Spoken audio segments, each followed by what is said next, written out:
Pancake তৈরি করতে কিন্তু এখন আর দামি দামি ননস্টিক ফ্রাই প্যান কিনতে হবে না। ননস্টিক ফ্রাই প্যান ছাড়াই তৈরি হবে নরম তুলতুলে প্যানকেক। আর এই প্যানকেক আপনি তৈরি করে ফেলতে পারবেন আপনার বাড়ির রেগুলার ইউজের যে দস্তার কড়াই সেটাতেই একদম খুব সহজে। আর এই যে দেখেন একদম নরম তুলতুলে প্যানকেক।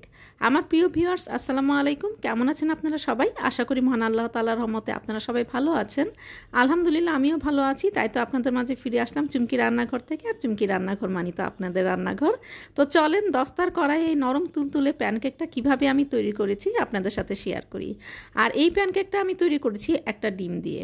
একটা ডিম নিয়ে নিলাম 1/4 কাপ পরিমাণ চিনি। চিনিটা দেওয়ার পরে আমি এখানে দিয়ে দিলাম আধা চা চামচ পরিমাণ ঘি। আমি কিন্তু এখানে তেল ব্যবহার করিনি। দিয়ে দিলাম 1 পিঞ্চ পরিমাণ ভ্যানিলা এসেন্স, 1 পিঞ্চ পরিমাণ নিয়েছি ইয়েলো ফুড কালার। তো ফুড কালারটা আপনারা চাইলে স্কিপ করতে পারেন। তারপরে সামান্য একটু মিশিয়ে নিব। তো মিশিয়ে নেওয়ার পরে আমি এখন এখানে দিয়ে দিব একটু সামান্য পরিমাণ লবণ। তো লবণটা দেওয়ার পরে আবার একটু ভালো করে মিশিয়ে নিব। তারপরে আমি এখানে দিয়ে দিব খুব ঘন দুধ, 1/3 কাপ পরিমাণ। দুধটা আপনারা যখন দিবেন সেটা কিন্তু দুধটা যেন ঘন হয় সেদিকে একটু খেয়াল রাখবেন।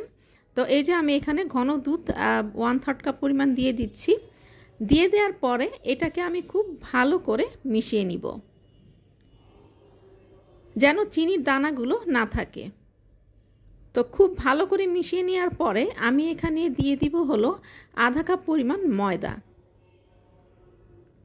আধা কাপ পরিমাণ ময়দা আমি এখানে দিয়ে দিয়েছি। তারপরে দিয়ে দিলাম আধা চা চামচ পরিমাণ বেকিং পাউডার। তারপরে খুব ভালো করে এটাকে মিশিয়ে নিব। এটাকে আলতো হাতে বা এক সাইডে ঘুরিয়ে মেশানোর কোনোই প্রয়োজন নেই। নর্মাল আপনি যেভাবে আপনার পছন্দ সেভাবে মিশিয়ে নিলেই হবে, শুধুমাত্র কোনো দানা যেন না থাকে। তো এটাকে খুব ভালো করে মিশিয়ে নিচ্ছি, দেখতেই পাচ্ছেন। আর সহজে যে কেউই কিন্তু এটা বাড়িতে খুব সহজেই তৈরি করে ফেলতে পারবেন, কারণ এই প্যানকেকটা তৈরি করতে মানে কোনো রকম কোনো ঝামেলাই নেই। তো এই যে আমার ব্যাটারটার কনসিস্টেন্সিটা দেখেন ঠিক এরকম হয়েছে। তো আপনারা চাইলে এখানে আর 1 চা চামচ পরিমাণ ময়দা অ্যাড করে নিতে পারেন। বেশি ময়দা কিন্তু দেওয়া যাবে না। 1 চামচের আপনারা যদি অ্যাড করতে চান 1 চা চামচ পরিমাণ অ্যাড করবেন, এর বেশি না। তো এখানে আমি একটা দস্তার কড়াই তৈরি করে নিচ্ছি। এখানে আমি একটু তেল দিয়ে এটাকে টিস্যু দিয়ে মুছে নিলাম। আর যে কড়াইটা সেটাকে আমি খুব ভালো করে গরম করে নিলাম। গরম করে এটাকে আমি লো থেকে একটু বেশি হিটে দিয়েছি। এরপরে একটা গোল চামচ দিয়ে, মানে সব প্যানকেকগুলো যেন একই শেপের হয়, একটা গোল চামচ দিয়ে আপনারা ছোট বড় আপনাদের পছন্দ মতো চামচ ব্যবহার করবেন, আপনারা কোন শেপে চাচ্ছেন। এরপরে ঢাকা দিয়ে রাখবো কয়েক সেকেন্ডের জন্য। তারপরে যে ঢাকাটা উঠিয়েছি দেখতেই পাচ্ছেন এটা কিন্তু আলতোভাবে উঠে যাচ্ছে। আর এটা কিন্তু উপরের সাইডটা শক্ত করে ফেলা যাবে না। আমরা যেটা করি যে উপরেরটা আমরা একদম হার্ড করে ফেলি, যার জন্য প্যানকেকটা একদম পারফেক্ট হয় না।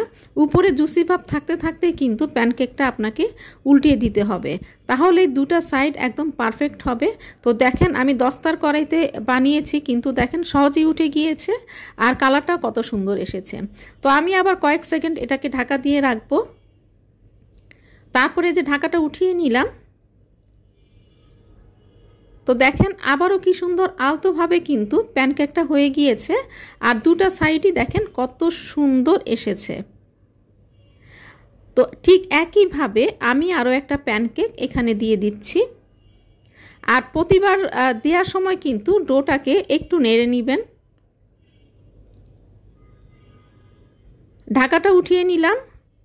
আবারও সেই জুসি ভাব থাকতে থাকতে যখন 2-1টা বাবল উঠবে তখনই এটাকে উল্টে দিবেন, তাহলে প্যানকেকটা কিন্তু একদম পারফেক্ট হবে। আর যদি উপরটা একদম হার্ড হয়ে যাওয়ার পরে উল্টে দেন তাহলে কিন্তু দুটো সাইড কখনোই একদম পারফেক্ট যে কালারটা সেটা আসবে না। তো এই যে আমার এই প্যানকেকটা হয়ে গিয়েছে। তো এভাবে করে আমি বাকি প্যানকেক সবগুলো বানিয়ে নিব। আর দেখতেই তো পেরেছেন যে ঘরের যে সাধারণ দস্তার কড়াই সেটার মধ্যেই কিন্তু প্যানকেকটা বানিয়েছি। তো এবার পরিবেশনের পালা। এই যে দেখতে পাচ্ছেন। তো আশা করি আমার এই সহজ রেসিপিতে সহজ প্যানকেকটা ভালো লেগেছে। তো সবাই ভালো থাকবেন, সুস্থ থাকবেন। আল্লাহ হাফেজ।